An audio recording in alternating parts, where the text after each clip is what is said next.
안녕하세요. 인구 원포인트입니다. 이번 시간에는 전남에 응시하시는 재수생분의 4월 멘토링 피드백 영상을 공유하고자 합니다. 항상 말씀드리지만 제가 드리는 조언을 100% 그대로 수용하시기보다는 본인의 상황에 맞게 적용하시면 더욱더 큰 도움이 되리라 생각합니다. 특히나 이 경우는 제가 경험해보지 못했던 재수 상황이기 때문에 더욱더 비판적으로 수용해 주시면 감사하겠습니다. 우선 이분 같은 경우에는 페인 분석을 이 정도로 실화상지 실화상지 안 된다고. 아니요 저 아니, 완전 된대요. 아니. 완전 된대요. 네.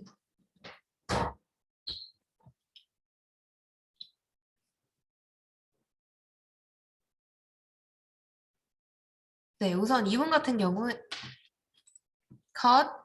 우선 이분 같은 경우에는 자신이 왜 이번에 합격을 하지 못했는지에 대해서 교육청 가서 직접 답안지도 확인하시고 그 페인 분석을 굉장히 꼼꼼하게 잘 정리를 하셨습니다. 이런 것만 보시더라도 느낌이 오시겠지만 올해 이런 부분을 잘 해결을 하고 극복을 한다면 분명히 좋은 결과가 있을 것이라 생각을 합니다. 그럼 고민되는 상황에 대해서 살펴보면요. 첫 번째, 기출 강의를 모두 봐야 되는가, 언제 봐야 되는가 라고 질문을 주셨습니다. 저는 이렇게 생각해요. 강의를 꼭 봐야 된다고 생각하진 않습니다. 단 전제 조건은 스스로 강의 이상의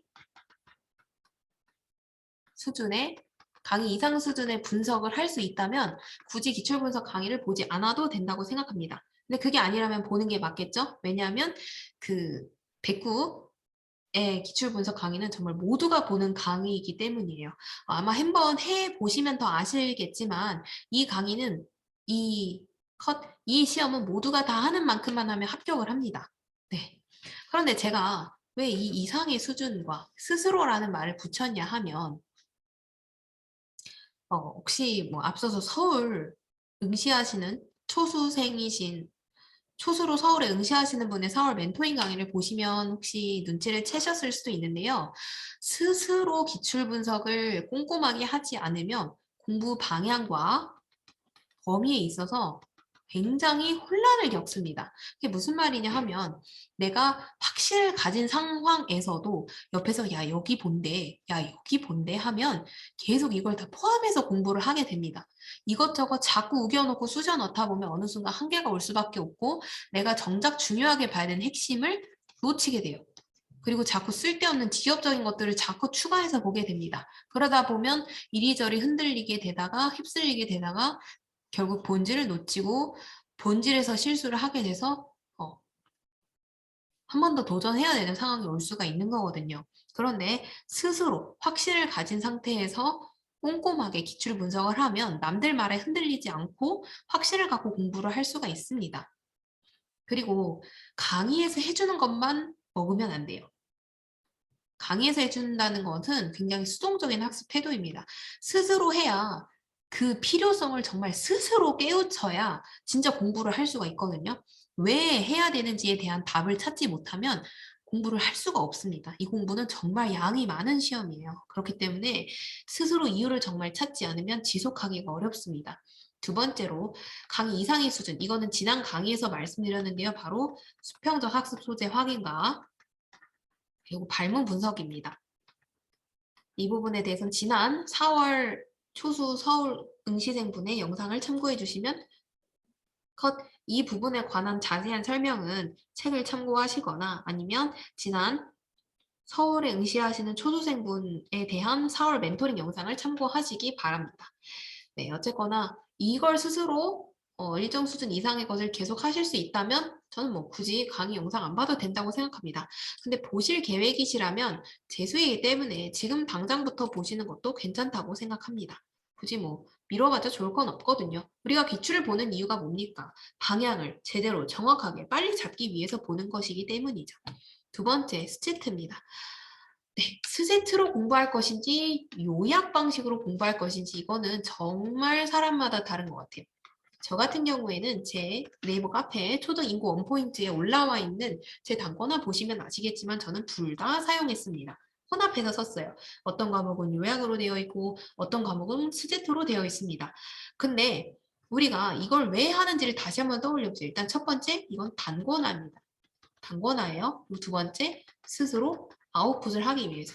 내가 스티투로 하는 이유가 뭡니까? 왼쪽에 질문, 오른쪽에 정답 있어서 여기 가려가지고 여기 보고 여기 답 보고 여기 질문 보고 여기 답 보고 하면서 스스로 아웃풋 하려고 우리가 스티투로 정리를 하는 거잖아요.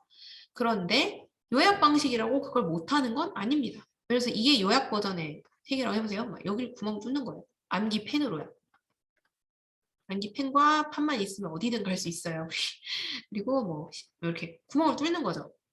이렇게 구멍을 뚫는 거예요. 이런 식으로 공부를 할 수가 있는 겁니다. 요약 방식으로도. 그래서 우리가 이러한 두 가지의 목적만 달성할 수 있다면 방법은, 수단은 상관없어요. 스테토로 해도 되고 요약으로 해도 됩니다. 상관없어요. 그러니까 이거는 하나의 형식이자 수단일 뿐이지 그거가 본질적으로 중요한 건 아닙니다. 중요한 건 스스로 아웃풋 해보면서 자신의 학습 상황에 대해 객관적으로 분석하고 그걸 차후에 공부에 반영을 하는 것입니다. 회독수도 마찬가지예요.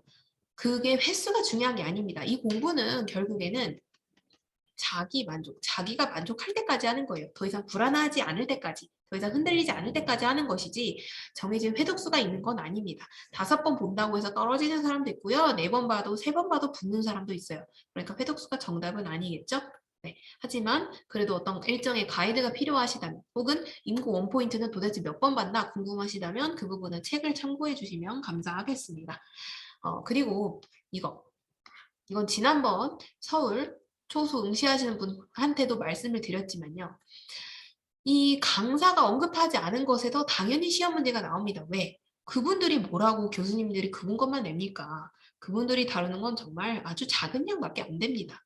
그런데 우리가 그걸 왜 봅니까? 그게 일정의 어떤 가이드가 되고 그걸 모두가 본 만큼 거기 이외에서 나왔을 때 내가 겪는 타격이 적어지기 때문입니다. 여기서 나온다 하더라도 정말 99명이 틀립니다. 100명 중에 99명이 여기서 틀려요. 한 명 맞추는 이상한 사람 있죠. 뭐 2020 시험 같은 경우에 미디어 파사드가 대표적인 예시였습니다. 저는 근데 그걸 맞췄어요. 왜냐면 그거는 저는 상식으로 알고 있었던 거였거든요. 절대 강의에서 알려줘서 맞힌 게 아니었습니다. 그런데 그거 틀렸다고 시험 떨어졌을까요? 아니요. 제 전원 합격했던 스터디원들 그거 맞춘 사람 아무도 없습니다. 들어본 적도 없는 사람도 태반이에요. 그런데 다 붙었습니다. 넉넉하게요.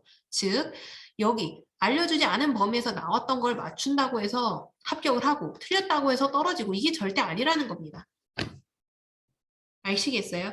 이거는 이분이 응시하시는 전남뿐만 아니라 제가 응시했던 서울 그리고 가장 경쟁률이 높은 서울뿐만 아니라 뭐 다른 광역시 응시하시는 분들께도 늘 말씀을 드리는데요.